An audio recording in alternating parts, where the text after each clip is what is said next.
আপনি নিজেকে মহিলা মনে করে নিজেকে ঘরের ভিতর আড়াল করে রাখেন, যদি চক্ষু লজ্জার খাতিরে নিজের মুখকে বন্ধ করে রাখেন, কথা না বলেন, আপনার পাওনা যদি আপনি না চান, আপনার অধিকারের কথা যদি আপনি না বলেন, তাহলে আমরা যারা পুরুষ এখানে আপনাদেরকে আমরা সেভাবে মূল্যায়ন করতে শিখিনি।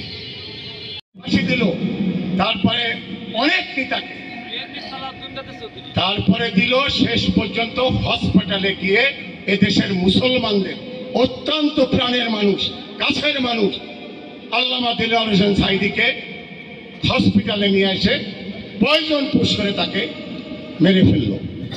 সেই জামাত কি করছে, 5 তারিখের পরে আওয়ামী লীগের বাড়ি বাড়ি যে বলতেছে, ভাই তোমাকে বিএনপি মারতেছে, আমরা ঠেকাচ্ছি, তোমরা ভয় পেয়ে না, আমরা তোমাকে পাশে আছি, তোমাকে বিএনপি দাবড়াচ্ছে, আমরা তোমাদের পাশে আছি, শেল্টার দিচ্ছি। কেন জানেন? শুধু 2টো ভোটের জন্য। আমার দলের সব নেতারে মেরে ফেলে দিল যে দল, সেই দলের বাড়ি পাহারা দিচ্ছি আমি। এবং তারা ইদানিং তারা অত্যন্ত সাম্প্রদায়িক দল, অসাম্প্রদায়িক না। তাদের কাছে একটি কথা, সেটা হচ্ছে তারা মুসলমান, তারা সাম্প্রদায়িক দল। কিন্তু এখন আমার হিন্দু ভাইদের বাড়ি গিয়ে যে তাদের গুণগান গাচ্ছে, পূজায় যাচ্ছে, গীতা পাঠ করতেছে, মঞ্চে বসে বক্তৃতা দিচ্ছে, প্রসাদ খাচ্ছে। কেন? ভোটের জন্য।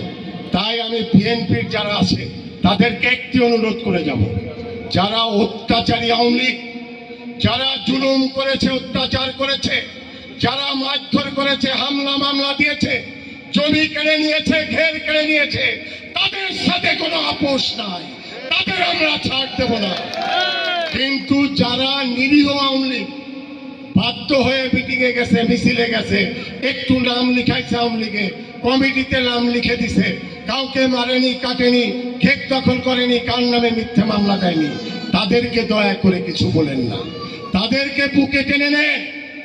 যদি ভোটে জিততে চান, তাদের বাড়ি বাড়ি গিয়ে বলেন, বিএনপি যদি ক্ষমতায় আসে, তোমরা এই দেশে নিরাপদে শান্তিতে থাকবে, আমরা তার গ্যারান্টি দিচ্ছি, আমরা তার দায়িত্ব দিচ্ছি। পারবেন না কথা বলতে? বিএনপির নেতারা একথা বলতে হবে।